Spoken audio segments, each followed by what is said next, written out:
അപ്പൊ നബി സല്ലല്ലാഹു അലൈഹി വസല്ലമ തങ്ങൾ അവിടുന്ന് കരഞ്ഞ സന്ദർഭങ്ങളിൽ മൂന്നാമത്തെ ഒരു സന്ദർഭമാണ് ത്വായിഫിന്റെ രംഗം. നാലാമത്തെ രംഗം ബഹുമാനപ്പെട്ട നബി സല്ലല്ലാഹു അലൈഹി വസല്ലമ തങ്ങൾ കരഞ്ഞത് അവിടുത്തെ ഇബ്രാഹിം എന്ന കുട്ടി വഫാത്തായപ്പോ, ഇബ്രാഹിം എന്ന കുട്ടി വഫാത്തായ ഒരു സന്ദർഭം, ആ സന്ദർഭത്തിൽ അവിടുന്ന് കരഞ്ഞിട്ടുണ്ട്. അന്ന് പ്രകൃതിയിൽ ഒരു അത്ഭുത സംഭവങ്ങളും ഉണ്ടായിട്ടുണ്ട്. എന്താണ് നബി സല്ലല്ലാഹു അലൈഹി വസല്ലമ തങ്ങളുടെ ആ കാലഘട്ടത്തിൽ ഉണ്ടായ സംഭവം? സൂര്യനും ചന്ദ്രനും രണ്ടും ഗ്രഹണമുണ്ടായി. രണ്ട് ഗ്രഹണവും സംഭവിക്കൽ 1200 കൊല്ലം കൂടുമ്പോഴാണ്. 1200 വർഷങ്ങൾക്കിടയിൽ കൂടുമ്പോൾ ഉണ്ടാകുന്ന പ്രതിഭാസമാണ് സൂര്യഗ്രഹണവും ചന്ദ്രഗ്രഹണവും ഉണ്ടാകും. പലപ്പോഴും ഗ്രഹണം ഉണ്ടാവാറ്. ഈ അടുത്ത് സൂര്യന്റെ നടുവിലൂടെ അതല്ലെങ്കിൽ താഴെയൂടെ ശുക്രൻ പോയത് പത്രത്തിലൊക്കെ വായിച്ചിരുന്നു അല്ലേ? അങ്ങനെ ശുക്രൻ പോയി. അങ്ങനെ ഇടക്ക് പല സംഗതികളും പൂണുണ്ട്, നമ്മൾ കാണുന്നില്ല എന്ന് മാത്രം. അപ്പൊ ഇതിന്റെ ചോട്ടിലൂടെ ഒക്കെ പോകുമ്പോ ചിലപ്പോ അങ്ങനെയൊക്കെ കാണും എന്ന് കരുതിയിട്ട് വീടിന്റെ പടിന്റെ കട്ടിലിന്റെ അടിയിൽ തപ്പണ്ട ശുക്രൻ ഉണ്ടോ എന്നുള്ളത്, അത് അവിടെ ഉണ്ടാവും അല്ലേ? അപ്പോ ഇങ്ങനെ അത്ഭുതങ്ങൾ ഉണ്ടാകും. സൂര്യനും ചന്ദ്രനും ഗ്രഹണമുണ്ടായി, ഈ കുട്ടി മരിച്ചു. അന്ന് വിദ്യാഭ്യാസപരമായി കൂടുതൽ മുന്നോക്കം നിൽക്കാത്ത അറബികളിലെ ഭൂരിഭാഗം ജനങ്ങൾ, മുശ്രിക്കുകളായ ആളുകളടക്കം അത്ഭുതപ്പെട്ടു.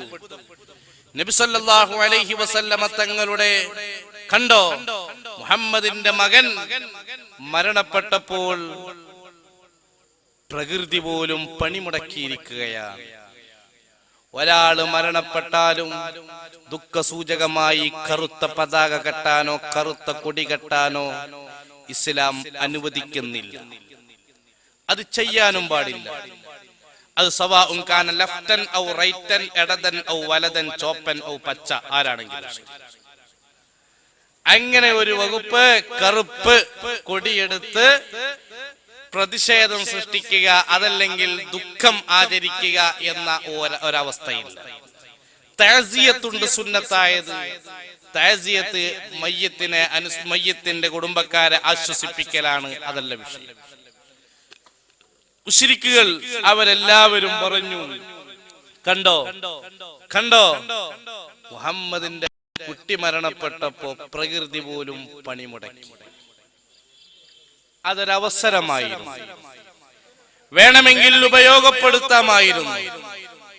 നിങ്ങൾ എന്നെ കൊണ്ട് വിശ്വസിക്കുന്നില്ലേ?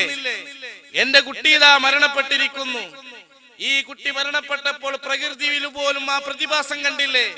എന്നിട്ടും നിങ്ങൾക്ക് എന്നെ അംഗീകരിക്കാനായില്ലേ എന്ന് നബി തങ്ങൾക്ക് ചോദിക്കാമായിരുന്നു. പക്ഷേ അല്ലാഹുവിന്റെ റസൂല് ചോദിച്ചില്ല. അവിടുന്ന് പറഞ്ഞു, ഇന്ന ശംസ വൽ ഖമറ ആയതാനി മിൻ ആയാത്തില്ലാഹ് ലാ യൻഖസിഫാനി ലിമൗതി അഹദിൻ വലാ ലിഹയാതിഹി. സൂര്യനും ചന്ദ്രനും ഒരിക്കലും തന്നെ അത് അല്ലാഹുവിന്റെ ദൃഷ്ടാന്തം അനുസരിച്ച് നടക്കുന്നത് കൊണ്ട് തന്നെ ഒരാളുടെ മരണം സംഭവിച്ചതിന്റെ പേരിലോ ഒരാളുടെ ജനനം സംഭവിച്ചതിന്റെ പേരിലോ ഒരിക്കലും തന്നെ അതിന്റെ പേരിൽ നടക്കുന്ന പ്രതിഭാസമല്ല. അത് അല്ലാഹു സുബ്ഹാനഹു വ തആല ഇവിടെ നടത്തുന്ന പല പ്രതിഭാസങ്ങളിലൊന്നാണ്. ഇതിൽ നിന്ന് നമുക്ക് വ്യക്തമാകുന്നത് എന്താണ്? ഇസ്ലാം അന്ധവിശ്വാസം പ്രചരിപ്പിക്കുന്നില്ല. ഇസ്ലാം ഒരിക്കലും തന്നെ അനാചാരം പ്രോത്സാഹിപ്പിക്കുന്നില്ല. അന്ധവിശ്വാസത്തിനെതിരെ സന്ധിയില്ല പോരാട്ടമാണ്. അല്ലാഹുവിന്റെ റസൂൽ അവിടുന്ന് പഠിപ്പിച്ച തത്വം ഇതാണ്. ഏതായിരുന്നാലും ആ കുട്ടി മരണപ്പെട്ടപ്പോ അവിടുത്തെ കണ്ണിൽ നിന്ന് കണ്ണുനീരൊഴുകുന്നു. നബി തങ്ങളോട് ചോദിക്കുന്നു, എന്താണ് നബിയേ ഉടനെ അവിടുന്ന് പറയുന്നത് ഖൽബങ്ങനെയാ, റഹ്മത്തുള്ള റഹ്ഫത്തുള്ളവരുടെ ഖൽബങ്ങനെയാ, അതുകൊണ്ട് ശിക്ഷിക്കപ്പെടില്ല. എന്നാൽ പൊറുതികേട് കാണിച്ച് നെഞ്ചത്തടിക്കുന്ന ഉമ്മമാരുണ്ട്. ആരെങ്കിലും മരണപ്പെട്ടാൽ അതിന്റെ പേരിൽ കലഹിക്കുന്നവരുണ്ട്, അതിന്റെ പേരിൽ പ്രതിഷേധം ഉണ്ടാക്കുന്നവരുണ്ട്. ഒരിക്കലും തന്നെ അംഗീകരിക്കാൻ കഴിയില്ല. നബി സല്ലല്ലാഹു അലൈഹി വസല്ലമ തങ്ങൾ കരഞ്ഞ വൈവിധ്യ സന്ദർഭങ്ങളിൽ 4-ാം സന്ദർഭമാണ്. ഇനി എന്റെ പ്രിയപ്പെട്ടവരെ, നബി സല്ലല്ലാഹു അലൈഹി വസല്ലമ അവിടുന്ന് കരഞ്ഞ മറ്റൊരു സന്ദർഭമേതാ കേട്ടിട്ടുണ്ടോ നിങ്ങൾ? ജഅഫർ ഇബ്നു അബീ ത്വാലിബ് റളിയല്ലാഹു അൻഹു അവിടുന്ന് രണാങ്കളത്തിൽ, മൂത്തത് രണാങ്കളത്തിൽ ഷഹീദായി. 99ഓളം മുറിവുകൾ ഉണ്ടായിരുന്നു എന്ന് ഹില്യത്തുൽ ഔലിയ എന്ന ഗ്രന്ഥത്തിൽ കാണാം. ബഹുമാനപ്പെട്ടവർ 99 മുറിവ് ആകുന്നത് വരെ, അതല്ലെങ്കിൽ വിഷമീ രൂപത്തിൽ ശരീരം വികൃതമാക്കുന്നത് വരെ, ഒരു കൈ മുറിഞ്ഞപ്പോൾ മറുകൈയിൽ പിടിച്ചപ്പോൾ നബി തങ്ങളുടെ കരങ്ങളാൽ നൽകപ്പെട്ട അതേ പതാക വായിൽ കടിച്ചു പിടിച്ചുകൊണ്ട് രണാങ്കളത്തിൽ ഇറങ്ങിയത് എന്തിനാണ്? അവിടുന്ന് സ്വർഗം കണ്ടിട്ടാണ് ഉമ്മമാരെ. 99 മുറിവുകൾ ഉണ്ടായിരുന്നു. ശത്രുപക്ഷത്തുള്ള ഒരാള് ചെവിക്കങ്ങ് വെട്ടിച്ചെവിയങ്ങ് താഴെ വീണപ്പോൾ അവിടുന്ന് പറഞ്ഞത് യാ ഹബ്ബദൽ ജന്നത്തു വഖ്തിറാബുഹാ ത്വയ്യിബത്തുൻ വബാരിദുൻ ശറാബുഹാ والروم روم قد دنا عذابها علي إلا قيتها ضربها യാ ഹബ്ബദൽ ജന്ന, സ്വർഗമേ സ്വർഗമേ. ശരീരത്തിൽ വെട്ടേൽക്കുന്ന സമയത്ത് അവിടുന്ന് കണ്ടത് സ്വർഗമാണ്. ഇവിടുള്ള ജീവിതത്തെക്കാൾ വലിയ ജീവിതമാണ്. അവ പ്രിയപ്പെട്ട സഹോദരന്മാരെ, ബഹുമാനപ്പെട്ട ജഅഫർ ഇബ്നു അബീ ത്വാലിബ്, മഹാനരായ ജഅഫർ ഇബ്നു അബീ ത്വാലിബ് റളിയല്ലാഹു അൻഹു, ബഹുമാനപ്പെട്ടവർ സ്വർഗം കണ്ടുകൊണ്ടാണ് അവിടുന്ന് ഷഹീദായത്. നബി സല്ലല്ലാഹു അലൈഹി വസല്ലമ തങ്ങൾ വന്നു നോക്കുമ്പോൾ ഇതാണ് അവസ്ഥ. അവിടുന്ന് വളരെ വിഷമത്തോടുകൂടെ പൊട്ടിക്കരഞ്ഞു, വിളിച്ചു യാ ജഅഫർ തയ്യാർ, ഓ സ്വർഗത്തിൽ പാളിപ്പറിക്കുന്ന ജഅഫറേ, മർഹബൻ ബിക യാ ജഅഫർ തയ്യാർ. അവിടുന്ന് വളരെ വിഷമത്തോടുകൂടെ പൊട്ടിക്കരഞ്ഞു, വിളിച്ചു യാ ജഅഫർ തയ്യാർ, ഓ സ്വർഗത്തിൽ പാളിപ്പറിക്കുന്ന ജഅഫറേ, മർഹബൻ ബിക യാ ജഅഫർ തയ്യാർ,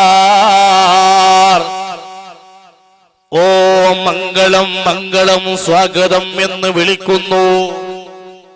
ഇന്ന് ചില അന്ധവിശ്വാസമുണ്ട്, വഫാത്തായവരെ വിളിക്കാൻ പാടില്ല എന്നൊരു അന്ധവിശ്വാസം. അത് മുസ്ലിമീങ്ങൾക്ക് പരിചയമില്ലാത്ത വിശ്വാസമാണ്. ലോക മുസ്ലിങ്ങൾ മുഴുവനും നിസ്കാരത്തിൽ അയ്യുഹൻ നബിയ്യു, വഫാത്തായ നബിയെ വിളിക്കുന്നവരാണ്. നബി സല്ലല്ലാഹു അലൈഹി വസല്ലമ വഫാത്തായപ്പോൾ അബൂബക്കർ സിദ്ദീഖ് റളിയല്ലാഹു അൻഹു അവിടുന്ന് വിളിച്ചവരാണ്. സയ്യിദുനാ ഉമർ ഇബ്നുൽ ഖത്താബ് തങ്ങൾ അവിടുന്ന് ഈ വിഷയം അംഗീകരിച്ചവരാണ്. ഉസ്മാൻ ഇബ്നു അഫ്ഫാൻ റളിയല്ലാഹു അൻഹു അവിടുന്ന് തവസ്സുൽ ചെയ്തവരാണ്. അലി ഇബ്നു അബീ ത്വാലിബ് തങ്ങൾ ഇസ്തിഗാസയെ അംഗീകരിച്ചവരാണ്. ഏതായിരുന്നാലും ജഅഫർ തങ്ങളെ വിളിച്ചുകൊണ്ട് കരഞ്ഞ് നമുക്ക് ജഅഫർ റളിയല്ലാഹു അൻഹുവിന്റെ വീട്ടുകാരെ സമാധാനിപ്പിക്കാമെന്ന നിലക്ക് സഹാബത്തിനെ കൂട്ടി വീട്ടിലേക്ക് വരുമ്പോൾ പ്രിയപ്പെട്ടവരെ, വീട്ടിലെ അവസ്ഥ എന്താണ്? മകൻ വരുന്നതും കാത്ത് മകന് വേണ്ടി പ്രാർത്ഥിച്ചു കൊണ്ടിരിക്കുന്ന ജാഫർ തങ്ങളുടെ ഉമ്മ ക്ഷീണിച്ചു വരുന്ന ഭർത്താവിനെ പരിചരിക്കണം, ഭക്ഷണം കൊടുക്കണം എന്ന നിലക്ക് സേവനത്തിനൊരുങ്ങുന്ന സഹധർമ്മിണിയായ പ്രിയപ്പെട്ട ഭാര്യ, ബാപ്പ കൊണ്ടുവരുന്ന ഉപ്പ കൊണ്ടുവരുന്ന പലഹാരപ്പരി പ്രതീക്ഷിച്ചു കൊണ്ടിരിക്കുന്ന അബ്ദുള്ള എന്ന 4 വയസ്സുകാരനും ഉബൈദുള്ള എന്ന 2 വയസ്സുകാരനുമായ 2 ആൺകുട്ടികളാണ്. ഇവർ വീട്ടിൽ നബി സല്ലല്ലാഹു അലൈഹി വസല്ലമ തങ്ങൾ വരുന്ന സമയം ഉമ്മറപ്പണിയിൽ തന്നെയുണ്ട്. അവിടുന്ന് കണ്ണീരൊഴുക്കി കൊണ്ടുവരുമ്പോൾ ചോദിക്കുന്നു, ഓ നബിയേ ഐന അബീ, ഞങ്ങളുടെ ബാപ്പ എവിടെയാണ്, ഞങ്ങളുടെ ഉപ്പ എവിടെയാ? നബി സല്ലല്ലാഹു അലൈഹി വസല്ലമ തങ്ങൾ പൊട്ടിക്കരഞ്ഞുകൊണ്ട് ആ 2 കൊച്ചുമക്കളുടെ തലയിൽ കൈവച്ചുകൊണ്ട് പറഞ്ഞു, മക്കളെ, നിങ്ങളുടെ ഉപ്പ പാറി കളിക്കാൻ പോയി മക്കളെ. എവിടേക്കാണ് പോയത് നബിയേ? സ്വർഗത്തിലേക്ക് പോയി മക്കളെ. ഇതങ്ങ് പറഞ്ഞപ്പോൾ അടുക്കളയിൽ നിന്ന് ആദ്യം ഒരു തേങ്ങിക്കരച്ചിൽ, പിന്നീടൊരു ശബ്ദം കേൾക്കുന്നു, നബിയേ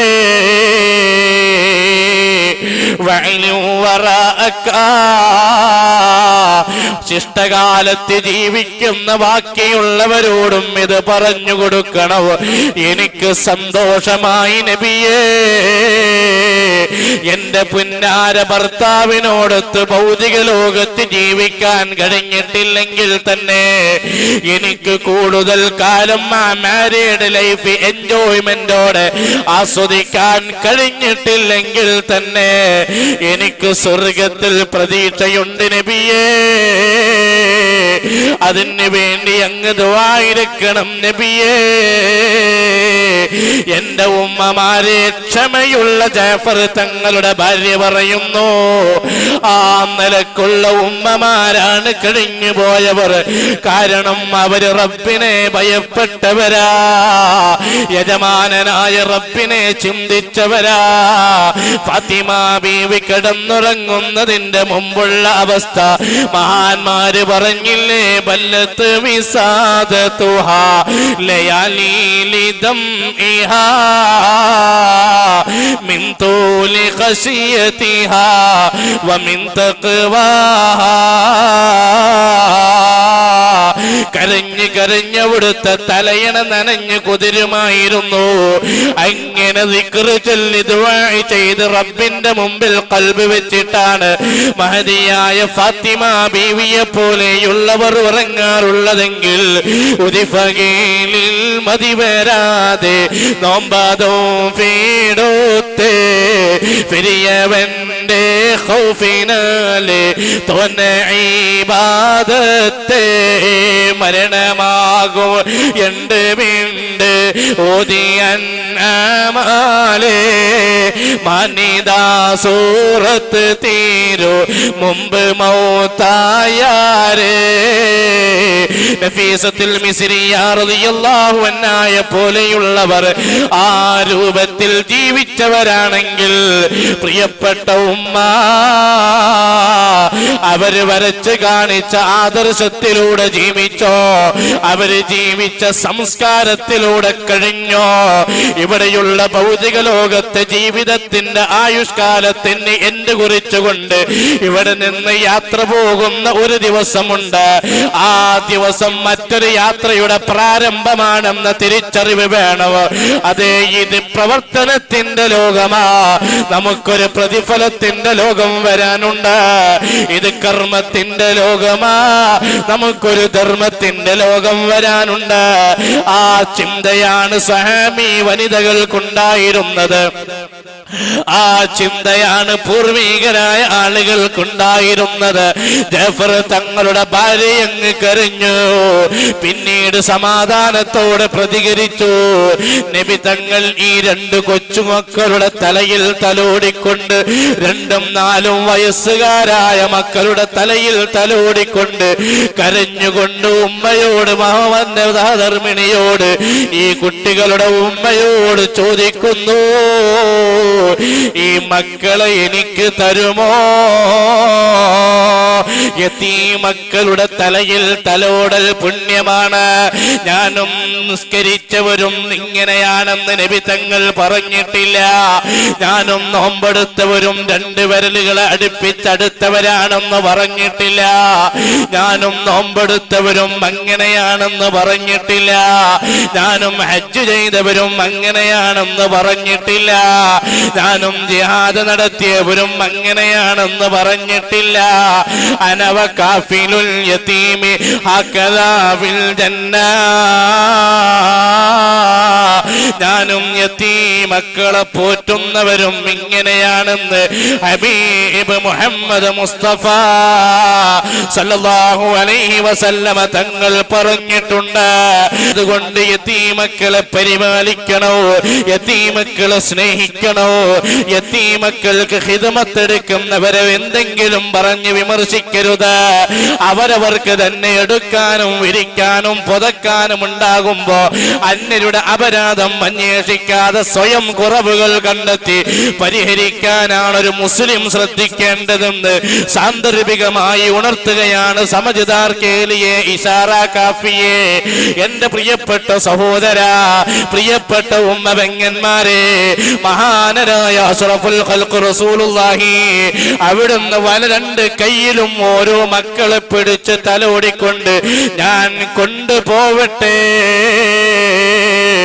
ഉടനെ സമ്മതിക്കുന്നു കൊണ്ടുപോവാൻ. അങ്ങനെ മദീന പള്ളിയിൽ വെച്ച് ജഅഫർ തങ്ങളുടെ മുറിവിന്റെ ചരിത്രവും, അവിടുന്ന് സ്വർഗത്തിൽ പാറിക്കളിക്കുന്ന വിഷയവും, അവിടുന്ന് ജനാസ മയ്യത്ത് കുളിപ്പിച്ച് മലക്കുകൾ കുളിപ്പിച്ച വിഷയങ്ങളും, അവിടുത്തെ സഹധർമ്മ